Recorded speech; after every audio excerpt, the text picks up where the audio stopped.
So we were talking about the Panama Canal. और यहाँ पर द इशू इज कि जो स्कार्स रेनफॉल है it has restricted the passage of ships through Panama Canal. Panama Canal की जो working है वो बहुत ज्यादा डिफरेंट है। जैसे again as we just now discuss के इस्थमस, तो वो very thin narrow land mass है जो कनेक्ट करता है टू लार्जर लैंड मासेस। तो पहले उसको कट या फिर उसको लो करने का ट्राई करते so that the ships can travel through this passage.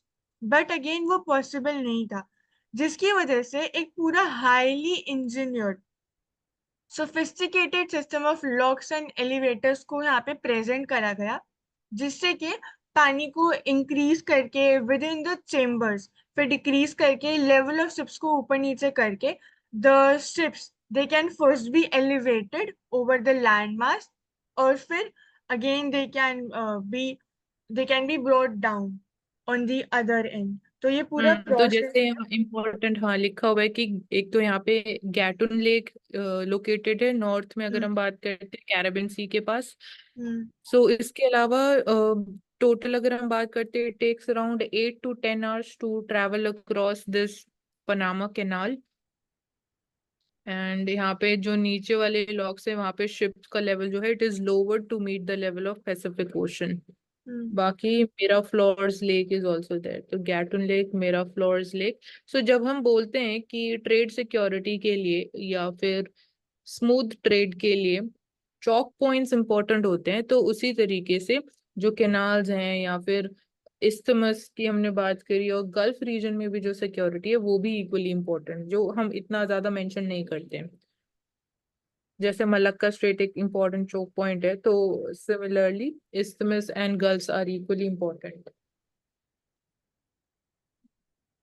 And यहाँ पे मेनली द इशू इज के due to lack of rain जो पानी है दैट बिकेम स्कार्स, और जिसकी वजह से अगेन शिप्स का जो मूवमेंट है वो हैम्पर हो ड्यू टू द फंक्शन, क्योंकि आर्टिफिशियल सिस्टम क्रिएटेड है यहाँ पर two port the ships. Next is job opportunities dwindling in the well industrialised state of Gujarat.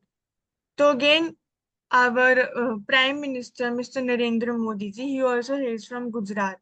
तो गुजरात मॉडल की जब हम बात करते हैं, जिसको बार बार प्राइम मिनिस्टर हाईलाइट भी करते हैं, तो सूरत सिटी, गिफ्ट सिटी की हम यहाँ पे बात करते हैं।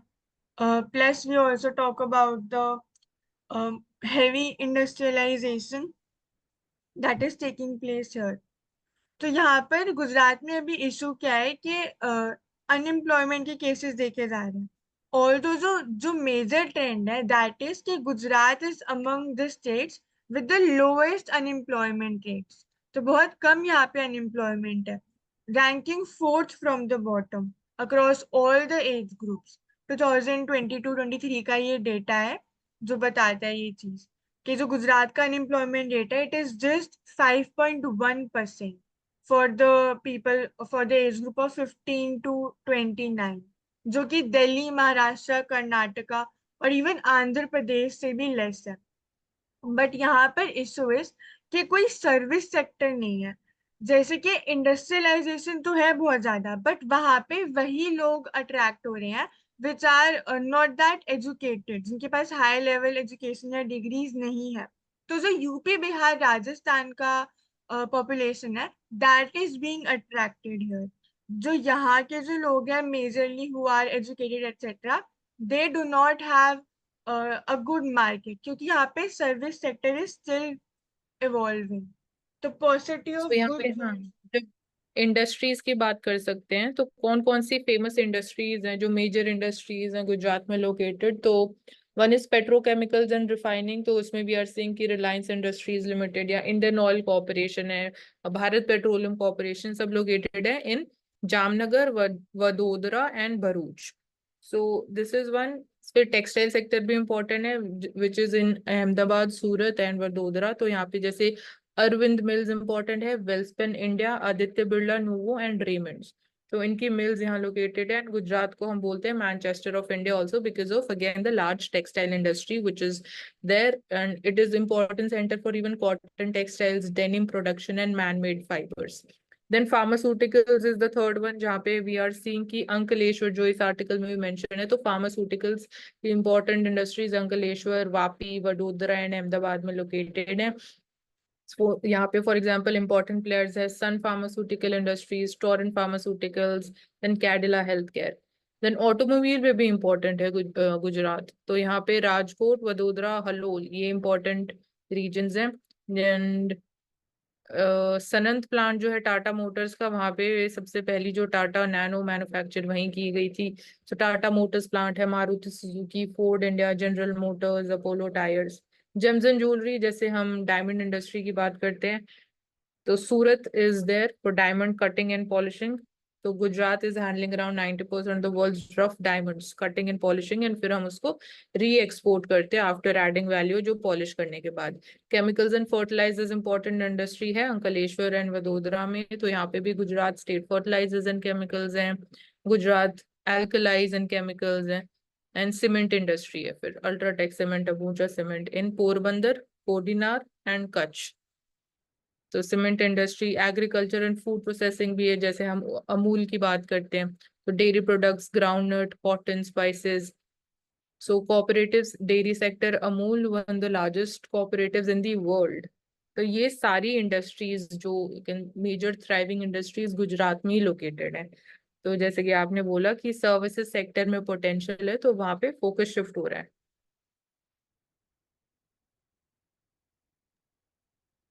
यस जी। द्विवेदी, आपको ऐड करना है?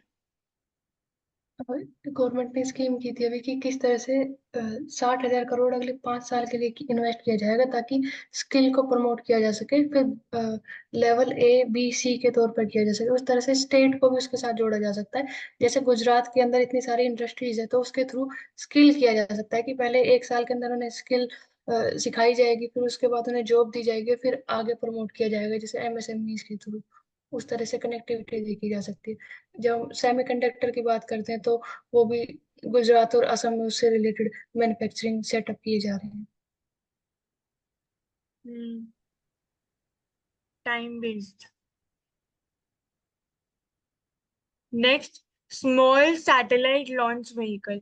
तो SSLV is a new category of low-cost launch vehicles with a use case for commercial missions. तो यहाँ पे ISRO, that is Indian space research organisation, उन्होंने सक्सेसफुली लॉन्च करा है third developmental flight of the small satellite launch vehicle from the Satish Dhawan space station in Sriharikota.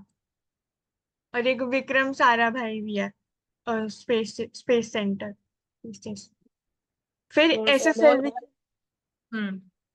ठीक है, आप पहले कंप्लीट कर लो।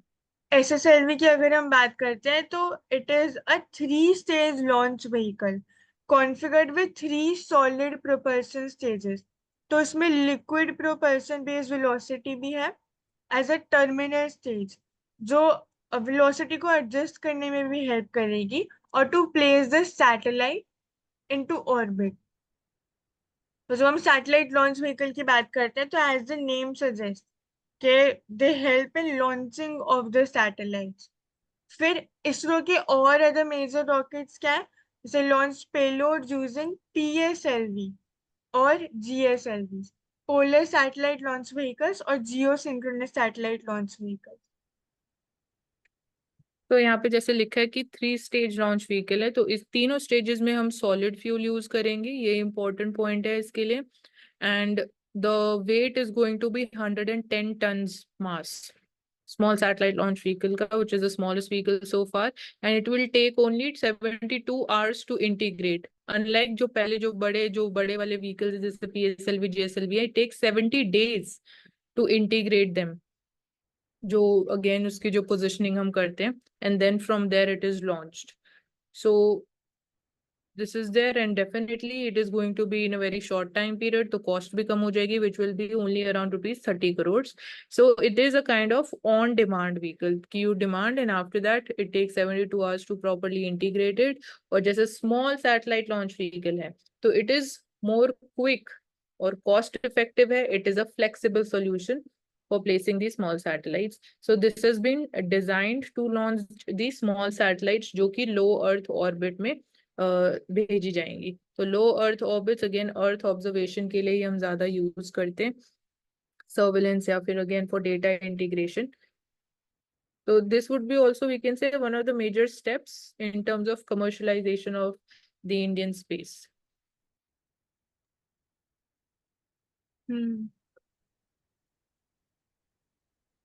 Questions in cosmic history. Images from the James Webb Telescope are puzzling.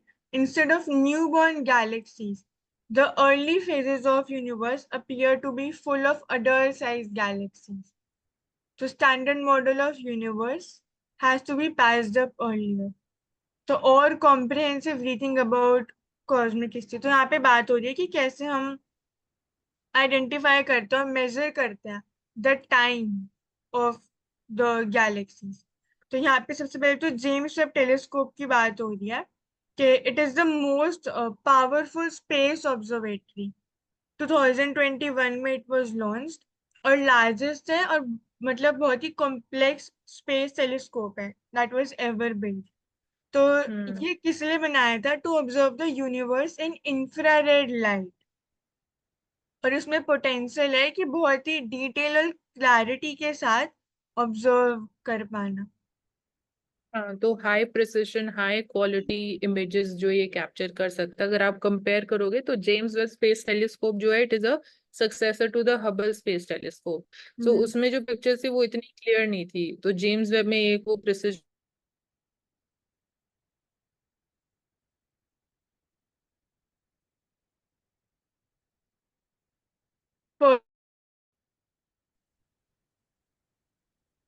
So it is having sun shield, which is going to be a 5-layer sun shield to protect the instruments from sun's heat. So keeping the temperature extremely low, and it is having a large mirror, so which is of the diameter 6.5 meters. तो Hubble वाले में it was 2.4 meters, इसमें 6.5 meters है। Yes ji, and also ये joint venture है between NASA, European space agency और Canadian space agency के बीच। I just mentioned that, mention ही किया था starting। डिस्कनेक्टेड। 3 agencies। तो यहाँ पे this article is mainly talking about the different methods कि कैसे हम मेजर कर सकते हैं एक्सपेंशन को।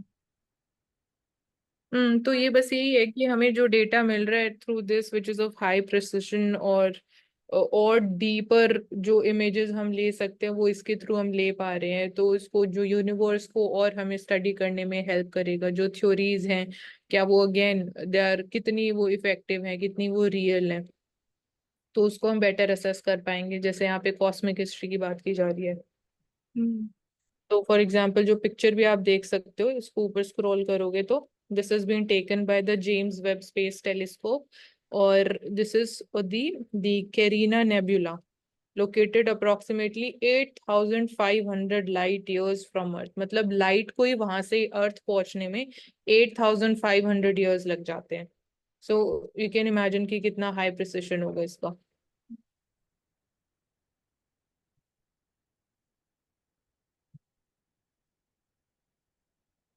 Next, India's fuel exports to Europe shift entirely to longer route around Africa. तो यहाँ पे अगेन हम रेड सी सुएज कनाल की बात कर रहे हैं कि कैसे ये इतना इम्पोर्टेंट है for the direct connectivity of India to Europe. But again अब हमें अफ्रीका के अराउंड रूट लेना पड़ेगा from the Cape of Good Hope, क्योंकि बहुत सारे जियो पोलिटिकल टेंशन भी चल रही हैं यहाँ पर regarding the Houthis, rebels of Yemen.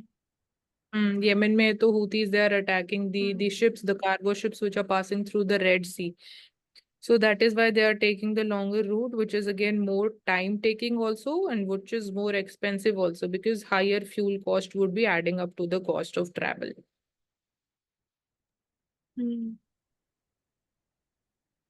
यहाँ पे बता रखा है कि in terms of exposure, around 40% of Indian oil imports rely on the Egyptian waterway.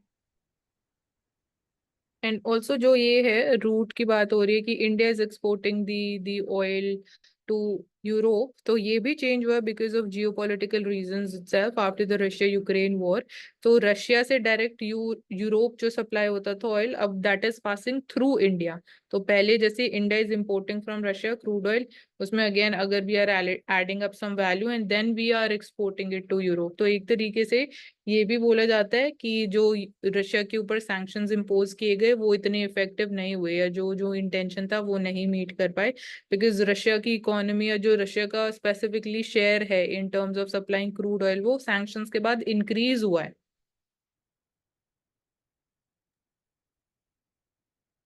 Yes. Center finalizes tender to procure 1,000 GPUs under India AI mission. तो यहाँ पे again government of India ने फाइनलाइज करा है the tender document to procure 1,000 graphic processing units as a part of its ambitious India AI mission. तो again Indian startups, researchers, public sector agencies को और other entities को approval दिया गया है इसके थ्रू।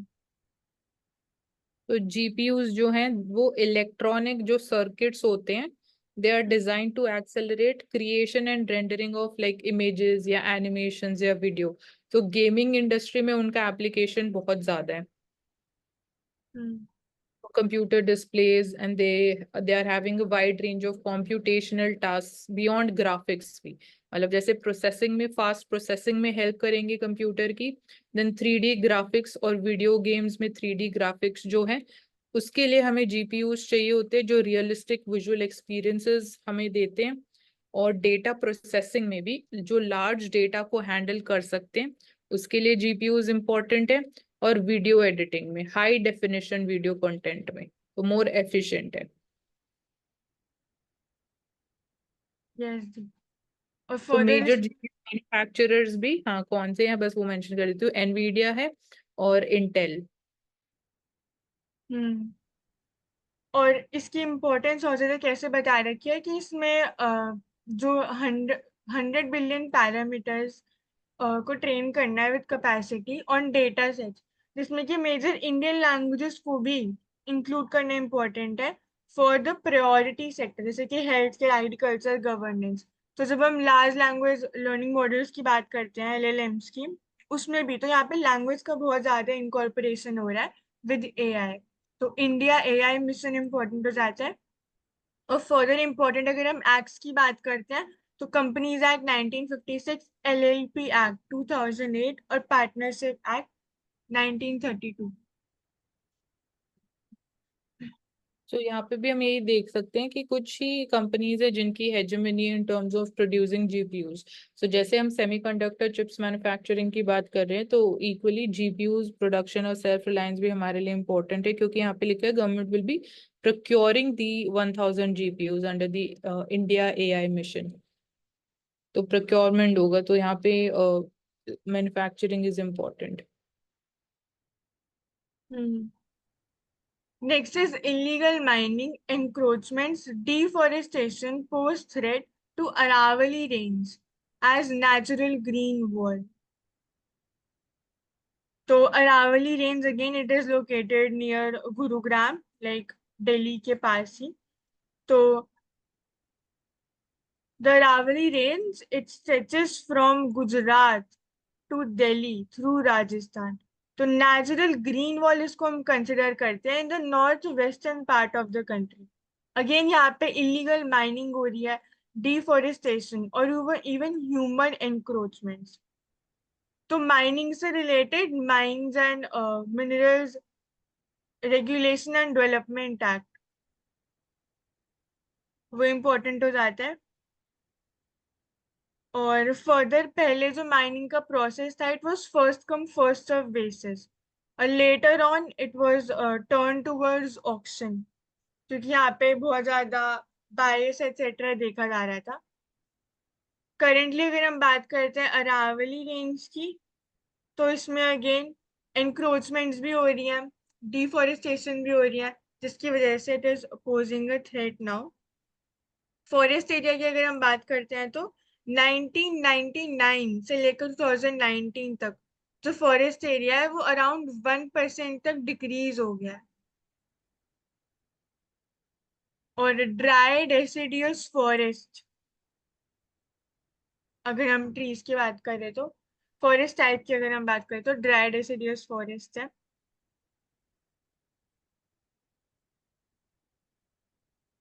सो दो यहाँ पे इंपॉर्टेंट वाइल्ड लाइफ सैंक्चुरीज भी लोकेटेड है अरावली रेंज को जो कवर करती है, which is Todgarh, Raoli and second is Kumbhalgarh.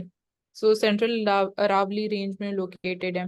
इसके अलावा अरावली रेंज जो है, this is the oldest mountain ranges in the world, जो कि हिमालय से भी पहले बनी है, बिकॉज ऑफ अगेन जो डेक्कन ट्रैप रीजन में जो न्यूक्लियर एक्टिविटीज हुई उस टाइम पीरियड पे from the ocean sea bed. So उस टाइम पीरियड पे we saw the formation of Aravalli range and it runs from which to which direction, तो south west से, which is again from Gujarat, it runs towards northeast direction, crossing the states of Rajasthan, Haryana, and reaching Delhi. Highest peak Aravali range की Guru Shikhar है, which is located in Mount Abu in Rajasthan. Elevation is 1722 meters. And then Ranthambore National Park भी यहीं located है. Sariska Tiger Reserve is also located here. Apart from this, important rivers जो हम बोलते हैं तो Banas और Luni. So which is Luni, it disappears when it enters Gujarat. And naturally अगर हम geographical importance की बात भी करते हैं तो उस केस में it acts as a natural barrier to the monsoon winds also. So it is in a way determining कि कैसे precipitation pattern भी change होगा north western India specifically. So when it comes to illegal mining, so there what is the solution? सो यहाँ पे जैसे हम बात करते हैं when it comes to mining permits देना, तो उस केस में इन्वायरमेंट इम्पैक्ट असेसमेंट बहुत सिग्निफिकेंट होगा, क्या पोटेंशियल इकोलॉजिकल डैमेज हो सकता है। Then monitoring the mining activities continuously to assess and की what changes are being done, या इलीगल एक्टिविटीज हो रही तो हम उसको पहले स्पॉट कर पाएंगे। Engagement with the local communities is very important in terms of decision making process also और इन terms of monitoring also. And we can also work upon providing alternate livelihoods, so employment opportunities in other areas so that illegal mining stop हो सकती है। तो And protected areas अगर हम हाँ declare कर देंगे, जो क्रिटिकल हैबिटेट्स है, बायोडाइवर्सिटी रेंजेस है in the Aravalli mountain chain, तो प्रोटेक्टेड एरियाज, तो यहाँ पे जो हमारी फॉरेस्ट एक्ट्स हैं, फॉरेस्ट कंजर्वेशन एक्ट है, वो भी इम्पोर्टेंट है। फर्दर अगर हम बात करते हैं ड्रोन सर्वे की, तो उसमें एक comprehensive light detection and ranging LIDAR based drone survey को यहाँ पे करा जाएगा फॉर द अरावली रीजन। तो ये टारगेट करेगा एन ऑब्जेक्ट और a surface with laser, and ये मेजर भी करेगा time for the reflected right to return to the receiver, again to measure the distance, etc.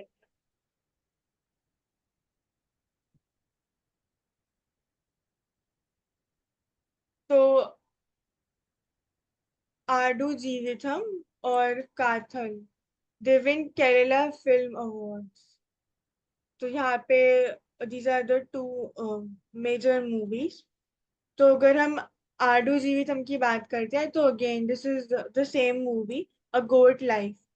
तो ये मेजरली गल्फ कोऑपरेशन कंट्री में जो कफाला सिस्टम है या फिर जो हम स्पॉन्सरशिप का सिस्टम बोलते हैं, जिसमें the people they own the labourers, actually उनको एक्सप्लॉइट करता है। This movie is regarding that itself and his journey की कैसे वापस आते हैं to India. So next is the Kaathal movie. Again तो इसमें इट इज अ दोनों मूवीज के थीम्स हैं वो यही है कि जो सोशली सेंसिटिव टॉपिक्स हैं जिन पे बात होनी चाहिए, जिनकी हमें रिफॉर्म्स की बात की जानी चाहिए, तो वो उस रियलिटी को दिखा रहे हैं। सो अगेन जो भी अगर हम बॉलीवुड मूवीज की भी बात करते हैं तो they need to be again more realistic. जो सोशल रिफॉर्म या सोशल ओरिएंटेड थीम्स हैं, सोसाइटी ओरिएंटेड थीम्स हैं, उनकी ज्यादा बात की जानी चाहिए या फिल्म्स उन पे ज्यादा बेस्ड होनी चाहिए। Kerala researchers develop breakthrough cyanide sensors to enhance safety of water। तो अगेन जो हम पोर्टेबल वाटर की बात करते हैं, तो टेस्ट में साइनाइड सेंसर यहाँ पे एक इनोवेशन यूज करा जा रहा है बाय द केरला रिसर्चर्स।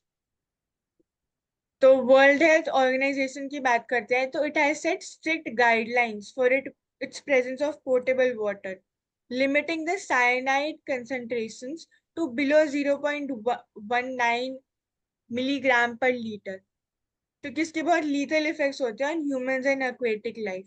तो यहाँ पे अगेन कलर डिटेक्शन से ही पता लगाया जा सकता है कि कैसे जो मटेरियल है वो येलो अपीयर करेगा to the naked eye when dissolve, लेकिन कलरलेस टर्न हो जाएगा upon detecting the cyanide. Example is shown here. तो तो हाई साइनाइड के सोर्सेज ऑफ साइनाइड क्या है वाटर में जब हम बात करते हैं, तो वन इज इंडस्ट्रियल डिस्चार्ज। तो फॉर एग्जांपल साइनाइड को हम यूज करते हैं गोल्ड और सिल्वर माइनिंग में to extract these metals from their ores.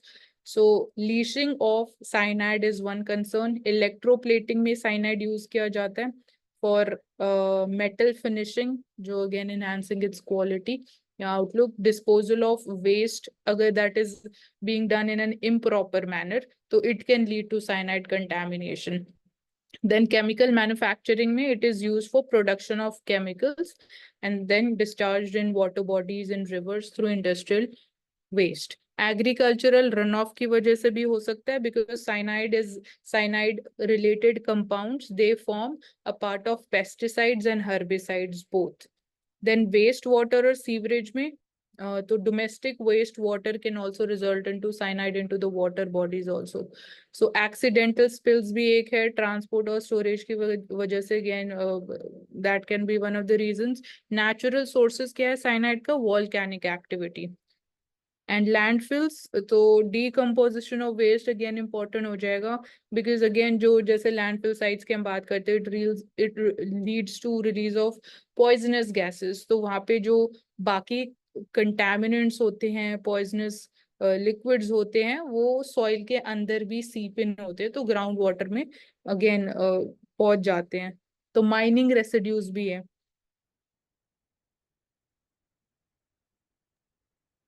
And यहाँ पे अगर इंडिजिनस एग्जाम्पल्स की बात करते हैं कि कैसे एक्सपोजर हो सकता है, तो cyanide exposures can occur through consumption of certain foods जैसे कि cassava, tapioca, and even common items like apple, apricot seeds, sprouting potatoes or almonds.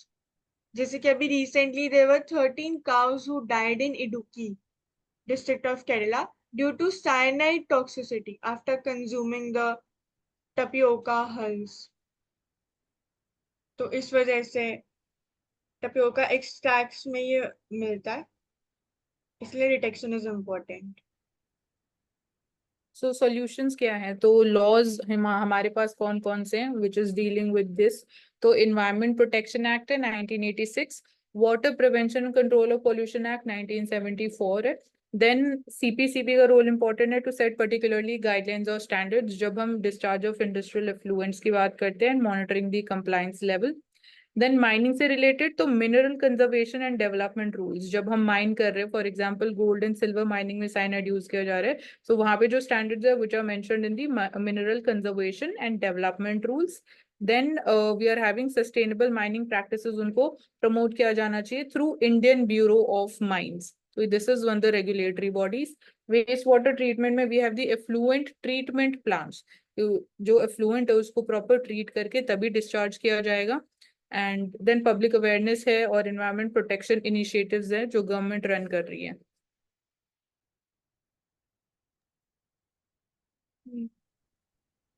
Answers are in our history. On women's freedoms, the needle of progress is not moved enough in a country, in a century. So यहाँ पर again this article is regarding the women empowerment, especially in the workforce. जब हम visionary women leaders की बात करते हैं यहाँ history से, कि रानी लक्ष्मीबाई जी. सो यहाँ जैसे जो again lesser known women contributors है, वुमेन लीडर्स है, उनके नेम्स मेंशन्ड है. फॉर एग्जांपल गृह लक्ष्मी फ्रॉम कर्नाटका, लाडली बहना योजना है मध्य प्रदेश में, देन लक्ष्मी भंडार वेस्ट बंगाल में. तो स्कीम्स हैं. और इसके अलावा हाँ, जो वर्ल्ड इकोनॉमिक फोरम का इंडेक्स है, ग्लोबल जेंडर गैप इंडेक्स, तो इंडिया की रैंक भी 142 मंग्स 146, तो शो केसेस क्लियरली कि हम कहाँ स्टैंड करते हैं ग्लोबली. देन स्त्री धर्म is mouthpiece carried regular articles highlighted the plight of women. So 1917 में Women's Indian Association was founded. So this is the first national women organization aimed to address various challenges, the social challenges and the economic challenges which are faced by women in India. Then Bombay Maternity Benefit Act 1929. So this is tracing from history की क्या-क्या steps लिए गए. But क्या really जो again structural change होना चाहिए था वो हो पाया, नहीं हो पाया सोसाइटी में. इनहेरिटेंस लॉज की भी चाहे हम बात करते हैं, मैरिज या डिवोर्स, सो यूसीसी का इम्प्लीमेंटेशन इंपॉर्टेंट हो जाता है जब हम स्ट्रेंथनिंग वुमेन राइट्स की बात करते हैं. Uniform civil code under article 44 of DPSP. And even the जो हमारे जो नए क्रिमिनल लॉज भी आए हैं 3, वो भी वुमेन ओरिएंटेड बात कर रहे हैं. तो रिफॉर्म्स हमने उनमें और स्पेसिफिक वुमेन स्ट्रेंथनिंग रिफॉर्म्स की बात की है.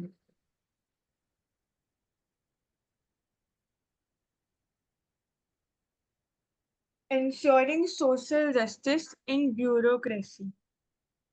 So here, during his parliamentary address on July 29, 2024, leader of opposition Rahul Gandhi regretted that there were no scheduled caste or scheduled tribe officers among the 20 who assisted in farming 2024 budget proposals.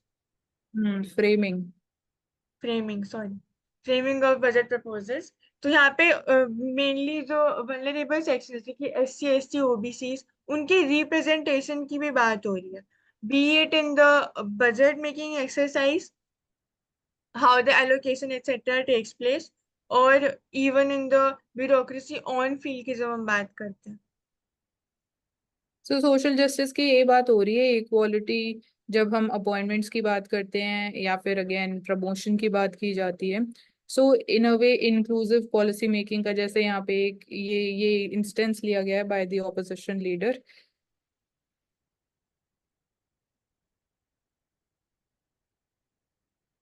So in terms of the number of secretary और जो joint secretary level officers हैं, उसमें भी we see कि SC ST जो again their proportionate share is very less, 4% और 4.9% respectively.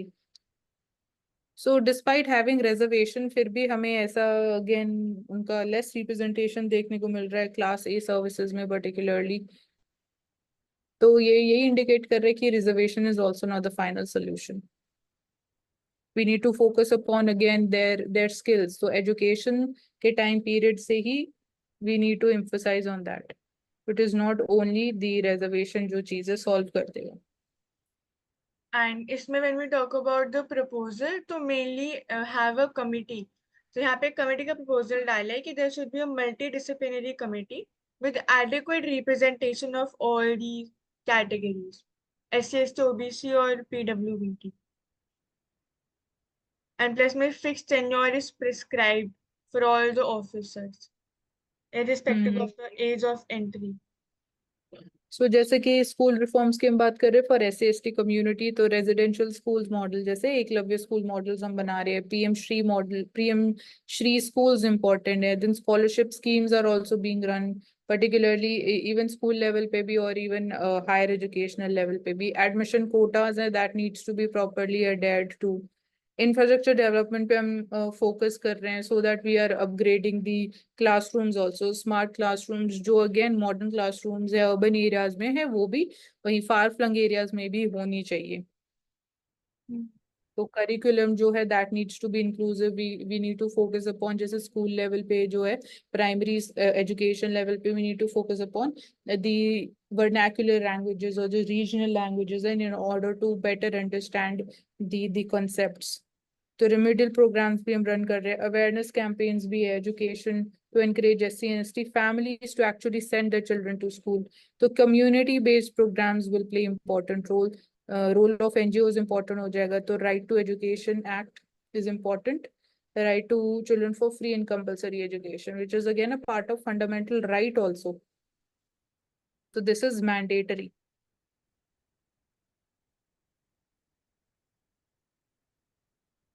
Yes.